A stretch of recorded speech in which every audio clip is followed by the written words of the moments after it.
Hello there, my name is Jackson Ng, and today I'd like to share with you some insights from the book written by me called You Are a Masterpiece.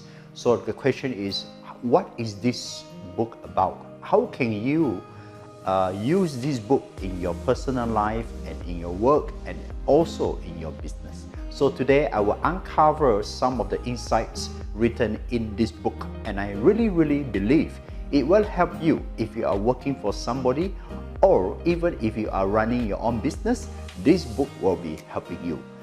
But what if you say, I don't have a job, I'm unemployed?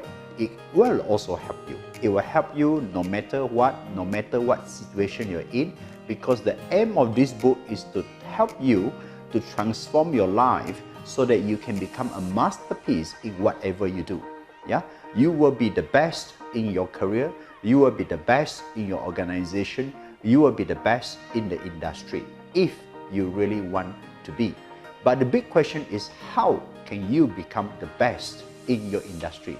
How do you become the best in your organization? How do you become the best in your work? So today I'll be uncovering some of the basic principles that anyone, whether you work for government or you work for a private sector or you are running your own business, and all these principles will apply in your situation. The principle number one, aim for excellence. What is excellence? Yesterday, I spent time to go to my friend's office, and he showed me his newly renovated office, and I was deeply impressed. I could see excellence in the material that he has chosen, the workmanship, the quality, and also the matching of colors. So the furniture is beautiful, the room is beautiful, and the whole design is simple and beautiful. That to me is excellence. So what is excellence?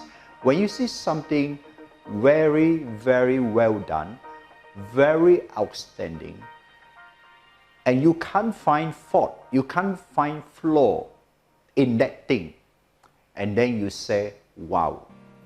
That wow effect on you is excellence. So if you will go to a restaurant and you eat and you enjoy the environment, the ambience, and then you eat the food, and then with the very clean environment with some, some music around, you feel that this is the place that you want to spend a little bit longer, maybe extra 1 hour. That gives you a feeling of excellence, right? Food is nice, environment is beautiful.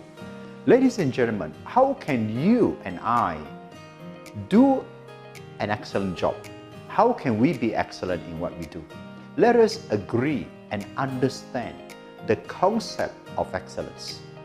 If you do something and you want to speed up because of time, or because you just want to show your boss that you have completed the task on time, however deep in your heart you know this is like poor workmanship, poor performance, or not your best performance, then you know this task or activity is not an excellent activity. Now, excellence requires a lot of changes. Excellence requires some improvement along the way. Excellence requires measurement. If you can measure, there is an improvement from before and after. You can see progress. However, excellence is reaching the highest standards, reaching the highest performance that you can. And when you reach the highest performance or standard, you know this is what I call good enough. And if it's a good enough and nobody will complain, then this could be the measurement of excellence. Now, give you another example. If you walk into a kopitiam or cafe and you order a burger, and here comes the burger in front of you, and looks so good, it looks so nice, and when you bite the burger, you feel that it's not that good after all, right? And you're paying like 10 ringgit for that burger. And you start to feel that, it's too spicy, or, it's just the quality of the burger. and you somehow don't want to finish the burger. However, not too long after you have eaten the burger, you feel some awful feeling in your tummy, and you just are thinking right now to look for a toilet because you don't have a good feeling in your tummy. There you are, you rush to look for a toilet. Now this definitely is not an excellent work by the chef. Yeah. So ladies and gentlemen, when we talk about excellence, we can talk about poor performance, we can talk about excellent performance. And when you do something and no one is complaining, no one is criticizing on your work, you can say this work is done with excellence. So when we are working for someone or we are serving our clients, let us always remember that we want to offer excellent service. Yesterday, in the evening, my wife was buying one durian, and when she brought back the durian, I was looking at the durian and I told her, wow, you bought the wrong durian, because I could see a small hole in the durian, and she told me, don't worry. The auntie who saw this durian told me that I can change if I want to.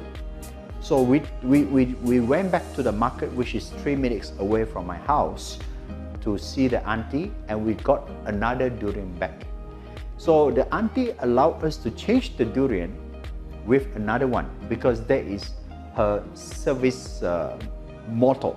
And she always said that anything you buy from me, vegetable, fruits, durian, whatever, you can always change if it's not in a good condition. So we changed the durian with another durian, and I brought back the second durian, and the second durian is good. So ladies and gentlemen, in this context, the auntie is providing an excellent service to the customers. The auntie says, if you buy anything from me, veggie, fruits or durian, whatever, and if it's faulty, if it's broken, if it's not good, you can replace with the other one. That is excellence, because you give customers no chance to complain about your food, about your products, about your service. Ladies and gentlemen, that is principle number 1. Thank you for watching my video. In the next video, I'll be sharing with you principle number 2.